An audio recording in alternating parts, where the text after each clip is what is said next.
Bonjour, mesdames et messieurs, et bienvenue à Perspective. Je suis votre animateur, Francis Denis.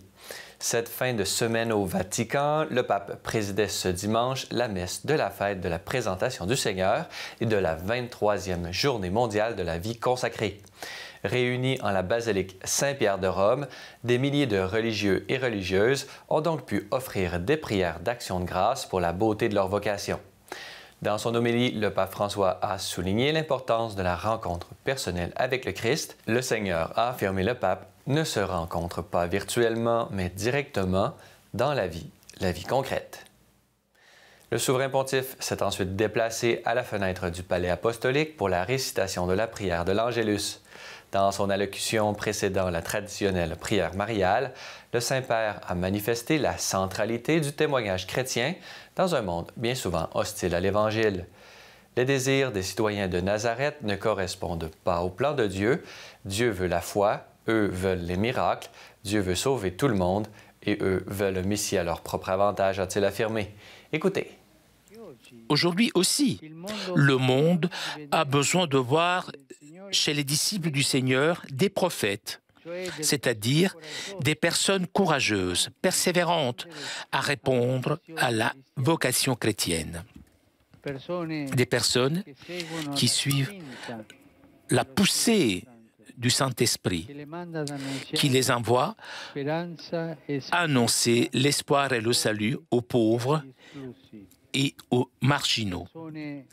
C'est hier, en début de soirée, que le pape s'est rendu à l'aéroport de Rome où l'attendait le vol qui allait l'amener à Abu Dhabi pour son 27e voyage apostolique. Arrivé un peu avant 22 heures aux Émirats arabes unis, le souverain pontife a eu droit à l'accueil du prince héritier, le cheikh Mohammed Ben Zayed Al Nahyan. Après une salutation protocolaire à la garde d'honneur, le pape a pu rencontrer le grand imam de la mosquée d'Al-Azhar d'Égypte, Abed Al-Tayeb, celui-là même qui accompagnera le pape tout au long de ce voyage de 2 jours. Comme l'a affirmé le Vatican, le pape se rend dans la principauté en tant que messager de paix. Il s'agit aussi d'une visite historique, puisqu'aucun successeur de Pierre n'a jamais mis les pieds dans la péninsule arabique. Ce matin, le pape fut reçu officiellement au palais présidentiel d'Abu Dhabi, où il a pu rencontrer à huis clos le prince héritier Mohammed Zayed Al Nahyan.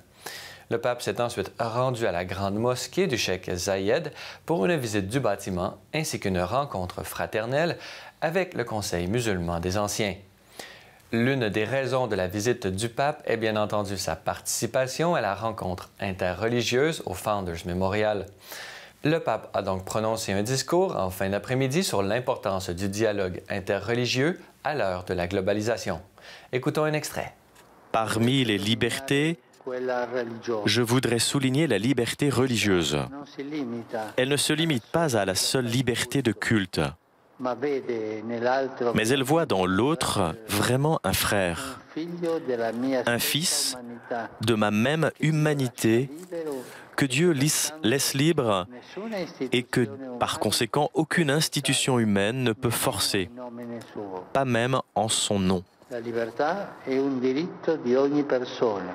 liberté est un droit de chaque personne. C'est une liberté d'expression, de liberté.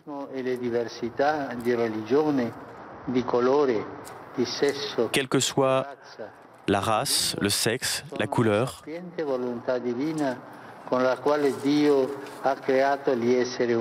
Dieu a créé les êtres humains avec cette volonté, cette sagesse divine,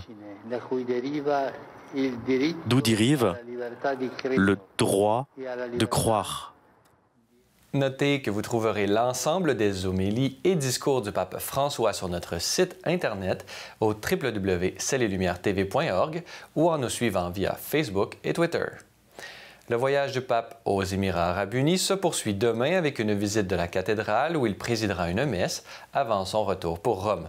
Restez à l'écoute de C'est les Lumières pour notre couverture exclusive de cette visite historique.